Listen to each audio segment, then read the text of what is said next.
বোনের দেবর বিয়াই সাপের হলুদ সন্ধ্যায় একই হলো আমার সাথে। কি করেছিলাম হলুদে, কতটা এনজয় করেছিলাম সবকিছু শেয়ার করবো আজকের ভিডিওতে। আসসালামু আলাইকুম, hello everyone, it's Mim, welcome to my new video. গত ভিডিওতে আপনাদের সাথে শেয়ার করেছিলাম সন্ধ্যা কোটার ভিডিওটা, আজকের ভিডিওতে শেয়ার করব হলুদের ভিডিওটা। আশা করি ফুল ভিডিওটা দেখবেন। প্রায় 100 বছর পর ফাইনালি একটা বিয়ের দাওয়াত পেলাম। আপন মানুষের বিয়ে ছাড়া কিন্তু বিয়ের দাওয়াতে মজা করা হয় না। অনেক বছর পর একটা হলুদের প্রোগ্রামে আসলাম, তাও আবার পুরান ঢাকায়। পুরান ঢাকায় বিয়ের অনুষ্ঠানগুলোতে কিন্তু অনেক বেশি মজা হয়। তো আমরা সবাই চলে যাই ভেন্যুতে গিয়ে দেখি যে কেউই আসেনি। আমরা গিয়েছিলাম রাত 10টার পরে, বাট তারপরেও গিয়ে দেখি যে কেউই আসেনি। প্রোগ্রাম স্টার্ট হওয়ার কথা ছিল 8টা বাজে, বাট আমরা 10টা বাজে গিয়েও দেখি যে কেউ আসেনি। আমরা ভেবেছিলাম আমরা লেট করে ফেলেছি, কিন্তু যেয়ে দেখি যে না, আমরা লেট করিনি, সবাই এখনো আসেই নেই।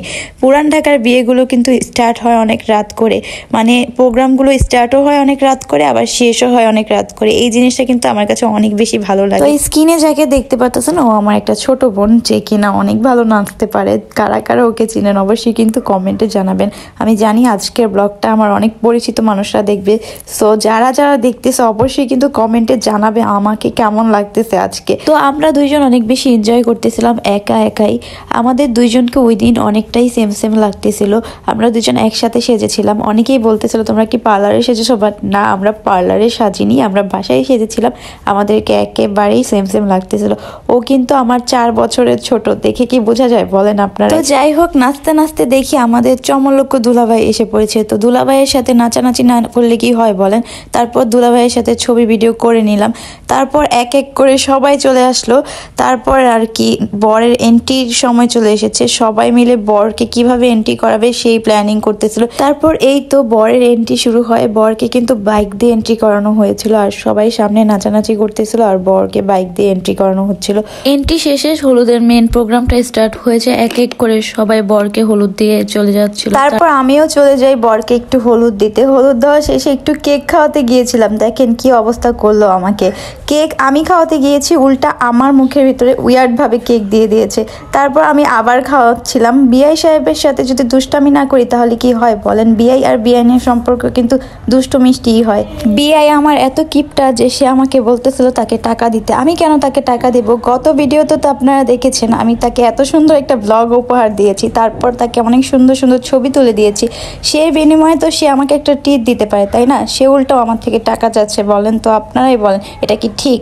তো যাই হোক, অনেক তো দুষ্টামি হলো, এখন খাওয়া দাওয়ার পালা। তো আমি খেয়ে নিলাম। খাওয়া দাওয়া শেষ করে আমরা ওয়েট করতেছিলাম নাচের প্রোগ্রামের জন্য, মানে কখন নাচানাচি স্টার্ট হবে। হলুদের সবচেয়ে মজার পার্টি কিন্তু নাচানাচি। তো শুরু হয়ে গেল আমাদের নাচানাচি। নাচতে গিয়ে কি যে ইতিহাস হয়েছে, আমি আমার নিজের কনফিডেন্স দেখে আসলে অনেক বেশি অবাক আর হতবাক হয়েছিলাম। একে তো পারি না নাচতে, তার উপর করিনি কোনো ধরনের প্র্যাকটিস, না করেছি কোনো ধরনের রিহার্সেল প্র্যাকটিস ছাড়াই চলে যায় স্টেজে নাচতে। ভাবা যায় একটা মানুষ কতটা কনফিডেন্ট হলে যে এই কাজটা করতে পারে। বাইরে ভাই, ওভার কনফিডেন্টের দোকান আমি। আমাদের আগে থেকেই প্ল্যানিং ছিল 4 জন কাজিন মিলে ওর বিয়েতে একটা পারফরমেন্স করব, বাট সময় আর সুযোগের কারণে আমরা কেউই একসাথে হতে পারিনি, আর প্ল্যান অনুযায়ী কোনো কিছুই হয়নি, যার কারণে একটু ম্যাচড আপ হয়ে যায়। যদিও ওরা আমাকে আগে থেকেই বলেছিল যে বাসায় ভিডিও দেখে প্র্যাকটিস করতে, বাট না, আমি কোনো ধরনের প্র্যাকটিস করেছি না করেছি রিহার্সেল, যার কারণে আমি একেবারে উল্টা পাল্টা উড়াধুরা যা পেরেছি তাই নেচেছি। যাই হোক, সেটা বড় কথা না, নাচতে হবে সেটাই বড় কথা। আমাদের নাচের ফুল ভিডিও কারা কারা দেখতে চান অবশ্যই কিন্তু কমেন্ট করবেন। আর মাঝের জন কিন্তু ভালো নেচেছিল, মাঝের জন না, বাকি সবাই ভালো নেচেছে আমি বাদে। তো যাই হোক, নাচানাচি শেষ করে অনেকক্ষণ ডিজে হয়েছিল। ডিজেতেও আমরা অনেক বেশি মজা করেছি, অনেক বেশি লাফালাফি নাচানাচি করেছি। অলমোস্ট রাত 4টা পর্যন্ত হলুদের প্রোগ্রামটা হয়েছিল। তারপর প্রোগ্রাম শেষে আমরা সবাই মিলে চলে যাই হলো চৌরাস্তায় চা খেতে। শীতের দিনে গরম গরম চা, তাও আবার মধ্যরাতে। চৌরাস্তা আল খান টি স্টোরের এই চাটা কিন্তু অনেক বেশি মজা। মাত্র পার গ্লাস 20 টাকা ছিল, বাট চাটা আসলে অনেক বেশি মজা। চাটা কিন্তু আমাদেরকে আমাদের বিআই সাহেব সার্ভ করতেছিল। বিআই সাহেব এত বেশি কিপটা যে তাকে বলেছিলাম একটা কোক খাওয়াতে। কোক তো খাওয়াই নেই, উল্টা আমাকে বলতেছে যে তুমি উল্টা আমাকে খাও। দেখেন কতটা কিপটা। আপনাদের বিয়েও কি এত বেশি কিপটা হয় বলেন তো? আর চা খাওয়া শেষে কিন্তু আমি পানও খেয়েছিলাম। তারপর সবাই মিলে কিছুক্ষণ আড্ডা দিই। তো আজকের ব্লগটা এই পর্যন্তই। ব্লগটা আপনাদের কেমন লেগেছে অবশ্যই কিন্তু কমেন্টে জানাতে ভুলবেন না। আর ভালো লাগলে অবশ্যই একটা লাইক করে দিবেন। আর আমার পেজে নতুন যারা আছেন সবাই কিন্তু পেজটা ফলো করে দিবেন। Bye bye.